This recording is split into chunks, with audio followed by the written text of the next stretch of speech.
Welcome back to The Last Word. We got another great show for you. We're talking the Toronto Raptors. They're down 2-0 in the NBA Eastern Conference playoffs. And they're coming home to take on the Cleveland Cavaliers. The biggest shocker of this series, to me, has been the play of Brandon Ingram.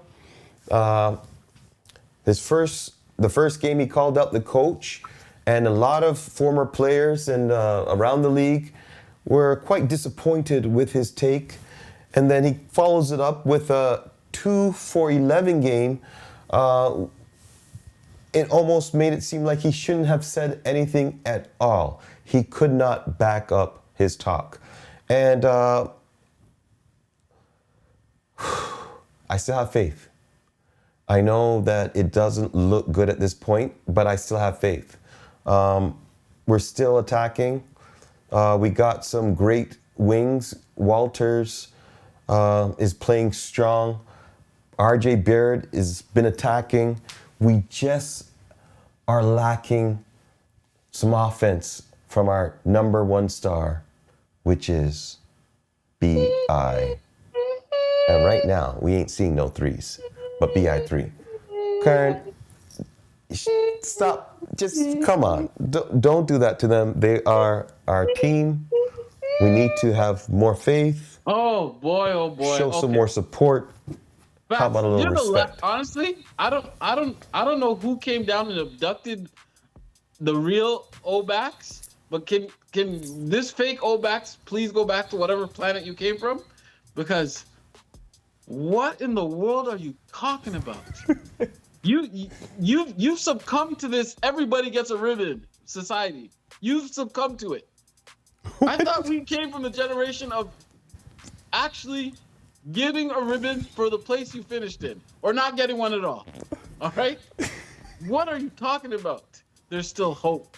There's still this. I still believe. We got some nice pieces. I believe. I'm sorry. Were you not the same person that sent me the little meme of the picture of Brandon Ingram and DeMar DeRozan?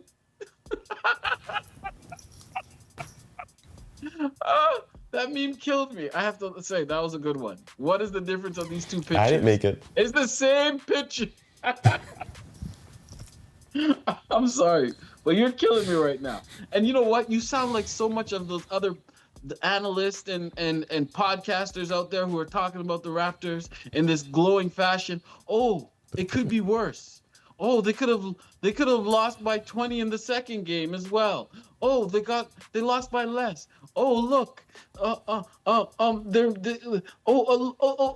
At least Scotty Barnes, he didn't play terrible, so at least you feel good about that. This is some crazy talk. When did the team not win a championship?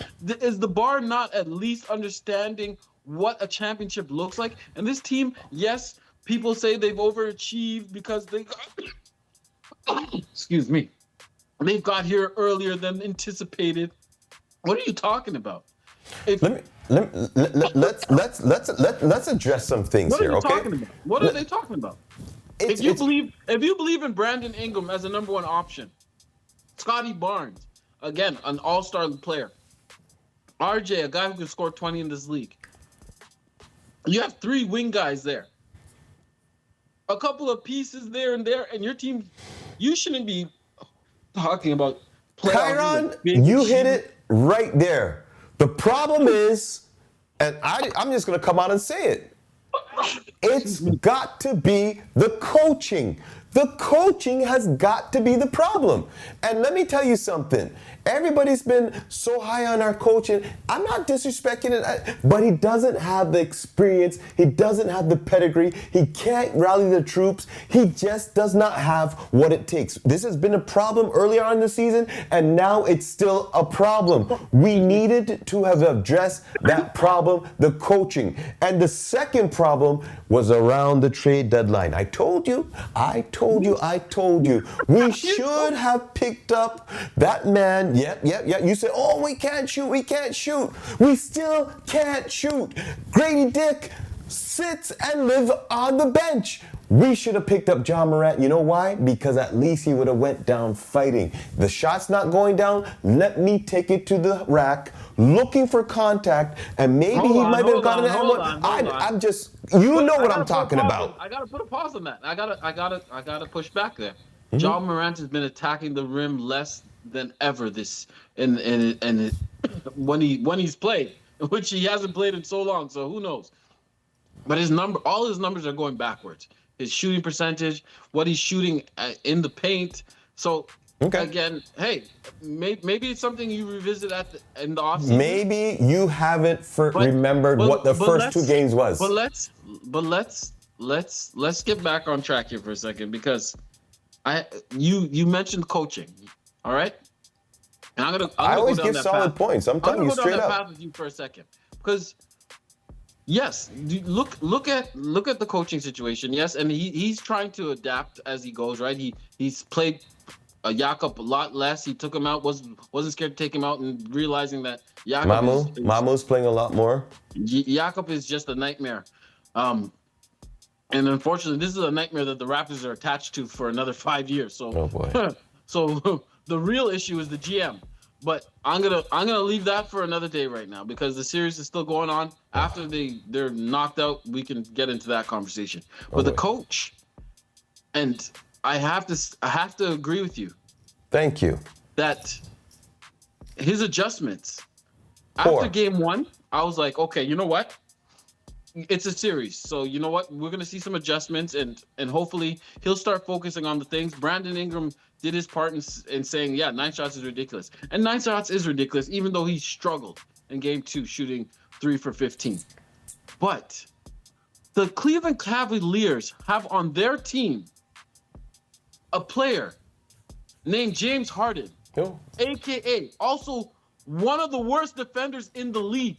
And the Raptors have done nothing to go out and isolate him and attack him, try to expose him, get him in pick and rolls, and hopefully he switches off onto Scotty, and then you bang him in the blocks.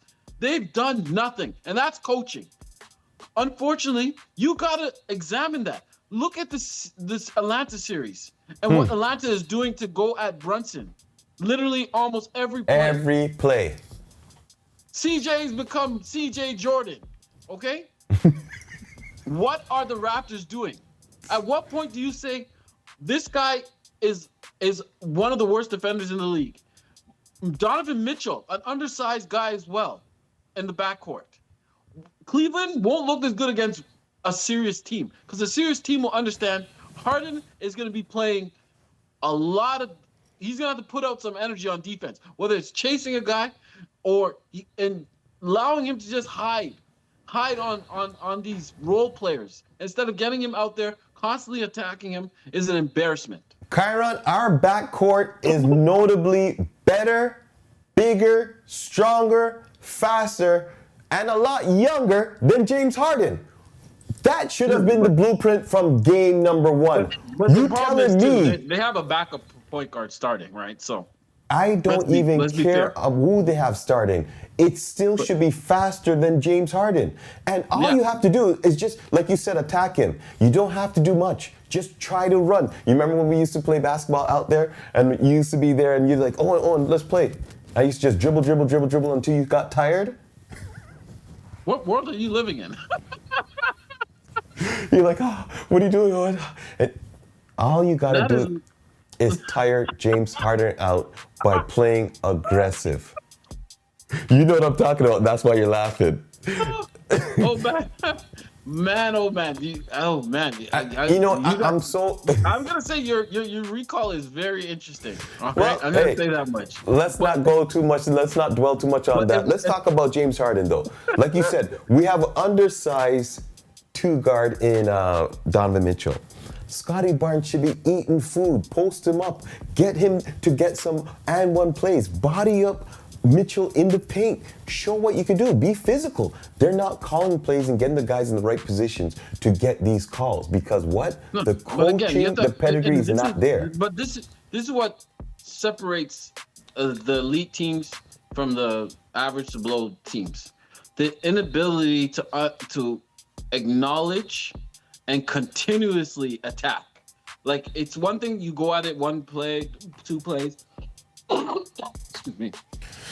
But the consistency of attacking it, play after play, until they do something to counteract, stop it. And that's why we got to respect LeBron James and the work that JJ Redick is doing there. Because let's not get it twisted. LeBron James is not playing with a bunch of all-stars. He's playing with a bunch of, second and third tier players, but they are beating the Houston Rockets. Similar to what the Raptors should be doing. They should be using Scottie Barnes similar to how LeBron James is being used in LA. I think if they do that and sort of get the guys moving the right position. You have to understand something. Brandon Ingram is a guy who, it literally is the same situation as DeMar DeRozan, right? A lot of his shots are going to be those mid-range jump shots, but it's his inability to consistently take it all the way to the rim. But that's what I'm talking about. That's exactly what I'm saying. If your mid-range is not going down, one thing that DeMar DeRozan didn't have that Brandon Ingram has is height. Brandon Ingram at 6'11" should be able to play closer down to the net. Where if you feed him about 6'10". 6'8" or something. 6'8", 6'9" maybe most.